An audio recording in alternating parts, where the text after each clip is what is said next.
All right. So what's going on, everyone? Vega here for SerpentX Tech, and on Twitter yesterday, I've been posting most of my findings, see what's going on, and I got an actual 24 hours data. Now that things have leveled off as far as how Ethereum profits are for me, my rig, my setup. Obviously, is different per person, rig, setup, configuration, at home, mid scale, large, whatever it may be. So let's just look at what's going on. So first off, the Ethereum fork. A success as Sophia testnet gears up for trial leading up to the merge. Difficulty bomb delay. Glacier Lake hard fork went live on Ethereum on Thursday, which actually this is old, isn't it? No, this is still valid 18 hours ago. So it went live Thursday, and this is going to push back the difficulty bomb, and so this will also help mitigate the increased block times. The block times we're getting up there, and so they want to push it out, give the devs enough time to continue to move forward, continue to test, continue to run what they need to for the merge, is basically what it boils down to. But according to Etherscan, the Gray Glacier hard fork was initiated on block number, what would you say that is? It's 15 million something something at 6:54 a.m. Eastern Standard Time on Thursday. The hard fork will now delay the difficulty bomb to by roughly 700,000 blocks or 100 days, giving devs till mid-October to complete the long-awaited merge. Now, I mean, I know a lot of people are probably like, hurry up already, but that gives us more time to go ahead and mine Ethereum and also push backs to blocks. But we saw a spike in profitability, and I just want to give you some maths real quick, and then we'll lead into any questions or concerns that one might have during the live stream, but this is for all my future viewers. So I would say that on average, my rigs would make about 0.017 a day, thereabouts. And after 24 hours, you could see, let's actually go ahead and refresh this. I probably just got a payout. Nope, not yet. All right, so after 24 hours, I'm at 0.25. I'm probably going to possibly hit 0.26 before the payout even goes out. But after 24 hours, from what I'm normally getting to what I'm getting now, that's actually pretty decent, right? So we're going to divide the smaller number by the bigger number. And, okay, so roughly 30% more is what that boils down to. So I am earning 30% more Ethereum now than I was prior to whatever happened. Now, one rig is offline because we're on the rig that we're currently streaming. If we go to what to mine and calculate with all the GPUs that I have, you can see that I'm actually, by its calculations, I'm earning a little bit more than what it projected, right? So this is my 24-hour total unpaid. This is the projected earnings daily, 0.22. And on what to mine, it's saying 0.23. Now, obviously, that fluctuates, right? There's a number of variables that come into play: network difficulty, network hash rate, luck, yada, yada, yada, so on and so forth. So let's look at what the total network is. Looking at the week, you can see that the chart, the network difficulty, was staying constant, 14.3, 14.4, 14.7, whatever it may be. And then obviously June 30th, which was the 30th, or Thursday, right? We had that gray glacier happen, and then difficulty dropped down to a low. Well, we actually are going lower. Let's see here. A low of, let's say, 11.17 p. Is it stabilized right now? It looks like it's stabilizing. Could we get lower? Possibly not. Looks like 11 points. So about 11 p is where we're at right now as far as network difficulty. I don't think we'll drop any lower. It looks like we had a spike up earlier today, and now we're dropping back down. The network hash rate, if we look at it for a week, it's still kind of the same. So right underneath 1,000 terahash, or 957 terahash, looks like on the weekly is the spike, 958. On the 30th, we dipped all the way down to 783, so that could have played a part in the overall, as well as the difficulty going down, right? Having that drop. We also had the hash rate drop, maybe people switching over, getting off, turning off rigs, whatever it may be. But now we're sitting around 800 terahash. right? So anywhere between 900 and 800 terahash is what we're seeing on the network. Difficulties drop down quite a bit on the daily. I mean, if you look at it on monthly, you can just see that big dip, right? It just drops right off. Let's look at the monthly. Monthly, we've been trending down, but people could be swapping off, getting off the network, moving off to different algorithms, different cryptocurrency, maybe sold their hardware, whatever it may be, or turning off during the day when it's peak cost of electricity as well as peak heat. Looking at the block times, let's see how that's adjusted. Some people said it was in the high 14s. Some saw like 14.3 seconds per block. Obviously, this Y chart is a delaying or lagging indicator, so it only shows us June 30th, right at the bottom of 15. But if we look here on transactionstreet.com, I added another metric. The average block time, 13 seconds, right? And this other metric, all I did here was click this pencil, click this downward arrow, and you can see all the various stuff here that you can choose: median gas, median block gas, gas target difficulty, so on and so forth. So I just chose that option, and now we can see that the average block time is dropped down to 13 seconds. So from 16 and climbing, we saw a peak of 16. And at its current trajectory, you know, obviously we were getting really close to, not getting close, but we were projected to get into 20 seconds, 22 seconds, whatever it may be, which will obviously impact profits even further, delay transactions, causing further congestion, causing issues on the network. So having high block times was not advantageous for the devs, for the people working on the merge, as well as miners, and the end user that's using Ethereum or the Ethereum ecosystem. So it was a beneficial idea. That does not mean that the merge is delayed. Again, repeating what the devs have said, and I would agree with that. They don't want to delay it any more than they already have, because right now it's just, especially during this downturn in the crypto market, they're just shooting themselves in the foot. Delaying the merge any further will cause people to lose confidence in the overall project, leaving to, making them leave to go to other places, other projects, whatever it is, and maybe get out of crypto completely. Because really right now it's either Bitcoin or Ethereum. There's a number of other products that are really good, but as far as the top two cryptocurrencies that people can invest in, trade in, have faith in, it's going to be Bitcoin and Ethereum. As Ethereum keeps delaying this merge and it keeps having some issues with the merge, that's going to draw people away from it. On Twitter, I was posting my findings as I was going throughout the day after the past 24 hours, and I said my crypto rigs are bringing in about 0.01 more Ethereum every 24 hours. As the ETH difficulty has stabilized at 11.4p, down 3p, and the network hash rate's around 800 terahash, still around 800 terahash, block times near 16 seconds, and then we saw throughout the day as it dropped down on Thursday. Now, I did post this Friday, or no, today's Friday. Yeah, today's Friday. I keep thinking today's Saturday, because I don't normally live stream. But we've seen block times drop down. We've seen the hash rate kind of level off. It's not as profound as it once was, but it's still up there, right? Petahash, early June, 1 petahash, and now it's dropping down. So I suspect rigs are shutting down. People are moving their rigs, pointing it to other cryptocurrencies, other projects, other pools. But the profitability is definitely up. Will that draw more people back in? Will that get the miners to start turning back on their rigs, and then that difficulty comes back up, and then it becomes unprofitable, leading to the existing users to drop off because now everybody's jumping on the bandwagon. Red Fox Crypto did a video. A number of other people covered the subject. Is that drawing attention to where users will come on, forcing the profitability to go down? Possibly. I'm still not going to be significant enough that this alone would be the deciding factor to shut down your rigs. It would have to be other stuff, like, for example, the cost of electricity. If you're in-house or mining inside your house, how much AC you have to run. Is it running constantly? How much electricity is you drawing? Yada, yada, to keep your rigs cool.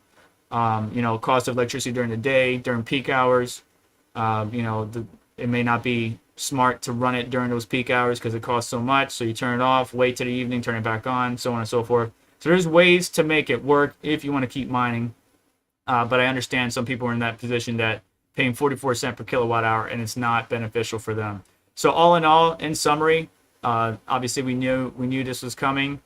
Difficulty bombs delayed. The merge is not, though. Merge is still planned, but they have until mid-October to get things squared away, or before mid-October to get things squared away and get the merge going, because that's when things will pick back up. As far as the time, like time is going to progressively climb back up again, but that gives us an extension, right? So we got an extension to stack as much GUI as possible. I'm seeing pretty good profits compared to what I usually get, about 25 to 30% increase in profitability right now for my rigs, my setup, and of course my situation with electricity costs and all that good stuff.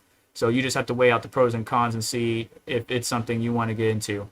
Meanwhile, I just wanted to share that bit of information with you. The wife is out to a friend's birthday party. I don't normally live stream on Friday, but I figured I'd give it a shot, see what's going on. So for all my future viewers, thank you for watching. Please do me a favor. Make sure to hit the like button on the way out. Make sure to get subscribed, hit the notification bell to stay up to date, as well as check out links in the description to help support the channel and what we do here, like the dogecoin.com, where now you can get the SerpentX polo shirt for business casual, and much more. And take care of yourself. Have a wonderful day.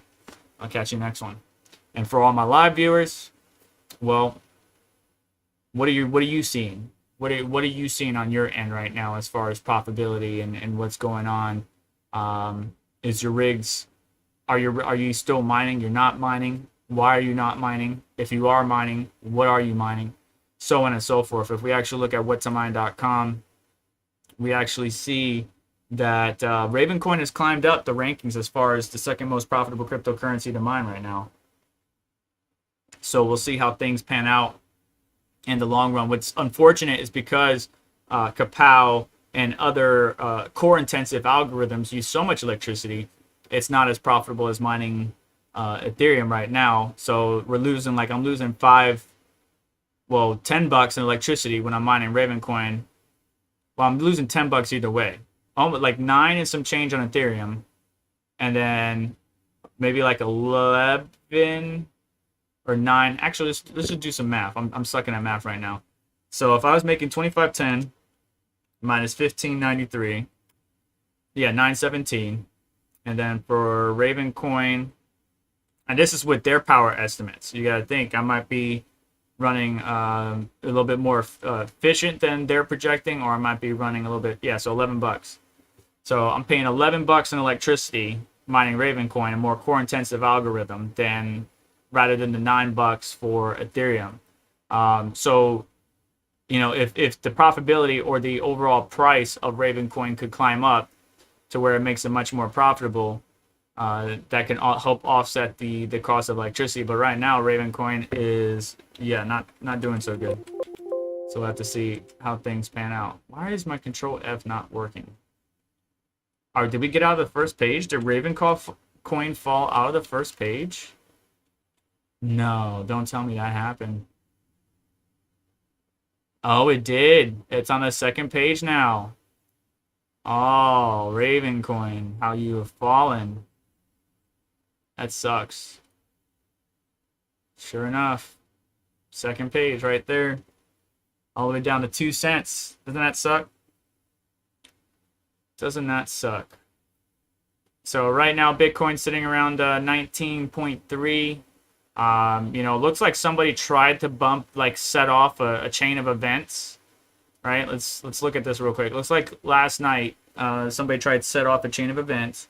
There was a huge buy opportunity, maybe 2 of them, where the price of Bitcoin jumped from 18.8 all the way up to 20.6K, possibly hoping that would, you know, probably break through some resistance or spur an action to help algo bots and whatever others break through that resistance.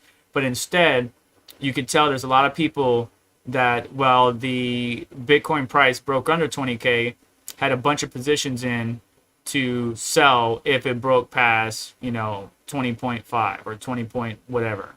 And sure enough, that happened, and then brought us right back down, 19.4, back down again, 19.1. We may have dipped our toes into the 18K there for a minute, but now we're sitting around 19.3, 19.4.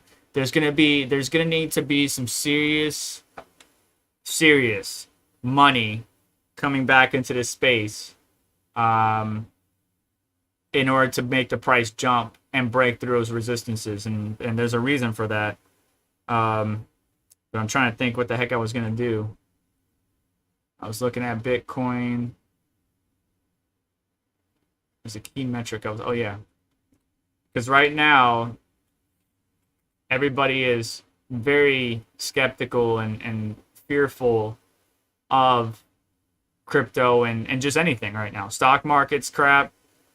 Precious metals, most of them are crap. Crypto's crap. Like, everything's crap. And so there's going to need to be, somebody's going to need to step into the room and lead the charge before everybody else follows. Now, if I had the money to do it, I would. But I'm not a billionaire or trillionaire. So unfortunately, I can't do it. But because of what's happened with Celsius and other exchanges leveraging themselves and taking people's money and spending it elsewhere because they want to make more money, there's a lot of concern about how things are working. And honestly, does that mean that we're gonna have to wait for regulation to actually spur the general public to get back into the game? Possibly. That's unfortunate, because I don't want the regulators to regulate cryptocurrency into the ground. But at the same time, it might take that to give everybody that warm blanket that makes them feel safe at night, I guess. So I have a feeling, as I mentioned in my past caffeine and crypto, that we're probably going to be chilling stagnant or moving sideways from a while. What's up, Crypto Mikkel? Hope you're doing well. I was looking at my Raspberry Pi. I was looking at my Raspberry Pi, but I meant to say my Flux node. All right, so Lonely Pi with 25 cents per kilowatt hour electricity cost is pretty close to break even. That sucks. Lonely Pi, where are you at? Where, like, you don't have to give me specifics, but what country? What's up, Gordon Murray? All right, so IATG 2001 says they're mining ETH, Raven, Flux, and Ergo. Good choices. I have 1.7 gigahash and making about 0.3 profit per day. Ooh. Wow. That sucks. So, like I mentioned in my past caffeine and crypto, like, this is not my first bear market, and it won't be my last. So there's been multiple times in the past, especially at the very beginning, where I was mining XYZ cryptocurrency in the negative, right? It wasn't profitable to mine the cryptocurrency, but I was mining it nonetheless. I was paying electricity, paying for cooling of the environment that I was in through AC or whatever, just to get as much of that cryptocurrency as I possibly could at that time. I'd done it before, not only at the beginning, but during the other bear markets, but I had less GPUs. So you kind of got a catch-22 situation. Either you grow bigger to where you can get a better deal on electricity, right, for working with your electrical company, whatever it may be. Either you grow big enough to where you make it profitable again, or you downsize to try to make it profitable again. And for some places, you can't do either. Even if you did scale up, work with your electrical company, or scale down and try to, only run during the evening where it's not as high a cost, it's still not profitable just because your area costs 44 cents per kilowatt hour or 50 cents per kilowatt hour or 30 cents per kilowatt hour. So you just got to fine tune. Now, some people have offset some of that with various techniques, hydro, wind, solar, but depending on the amount of rigs or setup you have, you may need bigger like acres of land to set up your solar panels and your transformers and your inverters and all that good stuff. Especially because you need to store that power that you're generating from solar to then provide it to your rigs, especially if you have a big operation. For somebody that's at home with maybe one rig, you could probably get a decent Jackery, power plant. Let's go look for a Jackery.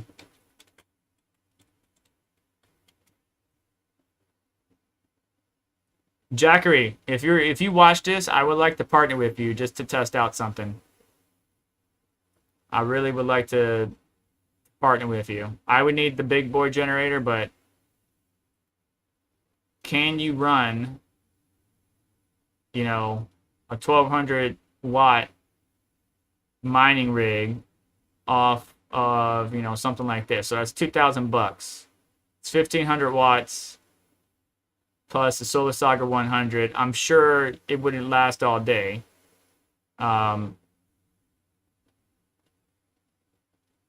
But I'd be very interested to see, like, maybe a smaller rig, a much more efficient rig, instead of 1200 watts, maybe like, you know, 700 watt mining rig running off of Jackery generator and solar panels, blah, blah, blah.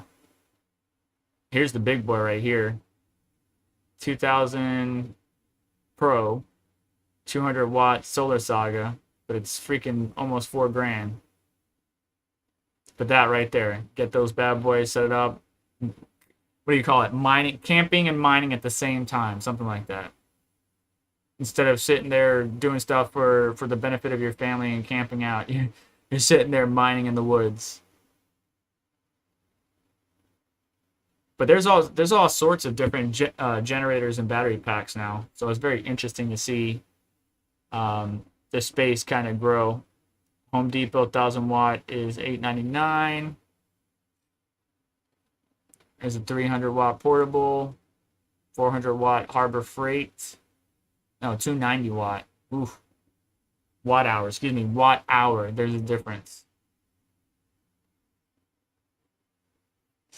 So you're in Romania, dude. I got a buddy of mine that whose family's in Romania. I hope you're doing good over there. It's now 25 cents for electricity, huge increase. Yeah, so electrical costs have gone up quite drastically across the board, no matter which country you're in. So we'll have to see how things shape up. But that was the bulk of the stream. Very quick stream, right? We started at 7:45. It's already 8:07. Got a few of you watching. Thank you so much. Please make sure to hit the like button. But I just wanted to cover the profits that I seen, at least the increase in profits that I seen just over the first, you know, because it started Thursday 6:45, then we had Thursday to Friday, and so 6:45 tomorrow will be our 48-hour mark, and we'll see how things shape up. Now that everything's kind of stabilized a little bit, not only the difficulty but the hash rate, you have to see how things shape up. But at least the block times are going down. It does seem a number of individuals are jumping off of the Ethereum network, whether that be because they're migrating, right? They're relocating their equipment, their rigs, their operation. 12 seconds is what it says right now, average block time. They're relocating that to a more renewable resources, sustainable green energy location, or just cheaper power in general. Or they're just getting rid of they're stopping mining, they're selling their hardware to recoup some of that initial investment that they put into it, or just getting out of it entirely and saying they're done mining cryptocurrency. I know a lot of people frown upon proof of work. It doesn't help when much of the community is giving them a reason to hate proof of work, especially when you got, I don't want to curse, you got people in the space that are making poor decisions and causing more harm than good. But I still think and believe in proof of work, that it especially has a place in the world of cryptocurrency. I know there's a lot of proof of stake or non-proof of work cryptocurrencies, but there's still many out there that are proof of work. So we'll just have to see how things pan out. And proof of work is where you have individuals that kind of bend the rules, change the norm, maybe try to make new progress, and then that gets carried over into, you know, proof of stake or some of these other coins. We did break over 20,000 cryptocurrencies, which is absolutely nuts, at least on CoinMarketCap. With the proof of work filter on, there's so many coins and they're not going anywhere. So out of 20,000 coins, I would say, you know, look at that, 172 coins is what it's saying are mineable. So out of 20,000 coins, 172 are mineable. I want you to think about that for a second. Just think about that. Sit on that, let that stew. Let that sink in. And now this is just on CoinMarketCap. There are coins out there that are mineable that may have not been, shown on some XYZ platform. But, that's pretty crazy. That out of 20,000 coins, only 172 are mineable. A lot of the coins are moving, or when they come out, go straight to a non-proof of work consensus, right? Whether it's proof of space and time, proof of space, proof of time, proof of stake, they go straight to it, right? Because it's energy, they won't get any flack for being energy intensive and not caring about the environment. Even though mining is less impactful than what many think as far as energy costs and burning fossil fuels and this, that, and the other. There are plenty of other stuff out there that you guys can get rid of or lessen that would make mining look like child's play as far as the amount of carbon that's going into the atmosphere because people are mining. But that's another debate that I just don't have enough education on to really form a popular debate or a proper debate when there's many out there that are much more educated than myself that I would lean heavily on. I know enough to get myself in trouble, but it's not something you could put me on a stage and make me debate with one of the leading scientists out there combating fossil fuels and carbon emissions and all that stuff. I wouldn't be able to stand a chance. I just know enough to get myself in trouble. But all I'm saying is that there's more than just mining that is actually impacting the earth, and to have that be a stain on cryptocurrency and have that be an argument that people want to just cling on to is utterly stupid. Anyways, that's 172 coins that we can mine, so we'll see. You have a miner friend? Yeah, Johnny. My friend Johnny's in Romania. Or he has family in Romania. Matter of fact, I got to go out there and see him. So, cool little polo shirt. Thank you, Chris, or Doge Lord, for the opportunity to get this. Definitely trying to make some moves happen, trying to get in touch with various businesses, organizations, vendors, companies to work directly with them, both in a informational standpoint, a partnership or sponsorship, or maybe consultations. So I'm trying to actually get some things in motion. But that's going to do it for today's stream. I hope you have yourself a wonderful day.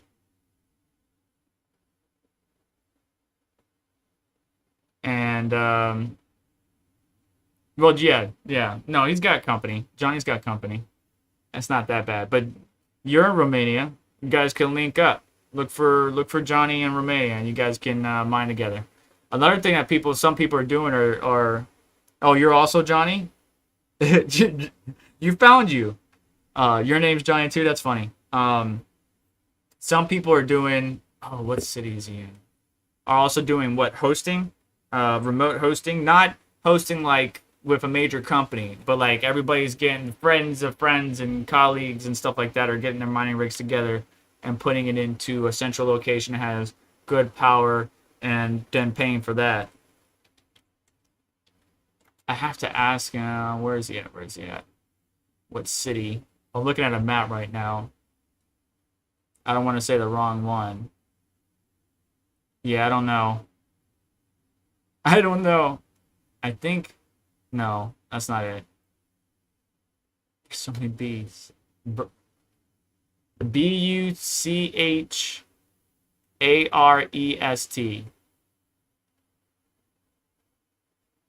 I don't know how to pronounce that correctly. So, but how can I reach him? Well, I don't know. That's I can't give you his phone number over the internet, but I have to see if he'll tweet at me and hit me up on social media, and then I'll pass it on. But let me go get something to eat. I'm probably gonna hop on World of Warcraft for a little bit to get some stuff done because I don't play games often, and this is a perfect opportunity for me to get some game time in and actually enjoy the evening before Caffeine and Crypto tomorrow. I do a show every Saturday around 11 a.m. Eastern Standard Time after Crypto Mikhail's Good Morning Miners from 11 a.m. to 12 p.m. I missed last week. I just said F it. I wanted to get some rest because I've been grinding and been very busy between the family, full-time job, and other stuff. So stay tuned for that. Make sure you follow me on Twitter. Hit the like button, get subscribed, hit the notification bell, all that good stuff. And see, look, wait, are you Johnny? Because now, are you trolling me? Because my friend Johnny lives in that city, and you're Johnny, and you live in that city. But again, I don't want to just give out his personal information to you, per se. But I'll hit him up on social media and see if he, I'll DM him and see if he wants to catch up. But you know, that's another thing that we can do during this downturn is have like local meetups. I'm interested in doing one here in Northeast Florida. If anybody's here in Florida, maybe we can do it. I know Hawk Crypto is. He's a little bit further south. But if I can do a local meetup and you guys are in the area, I would love to meet you. But not everybody's in, especially Florida. It's mostly like I see a lot of people from up north, Canada, maybe the New England states, or maybe the Midwest. A lot of miners are in those Midwest or Western area of the United States, while a handful are here in the southeast of the United States. But yeah, stay tuned to see what's going on, and I'll see you guys in Caffeine and Crypto tomorrow. You guys have yourself a good evening. Be safe, and I'll hit up Johnny, and see what he says. I'll see y'all later. Take care.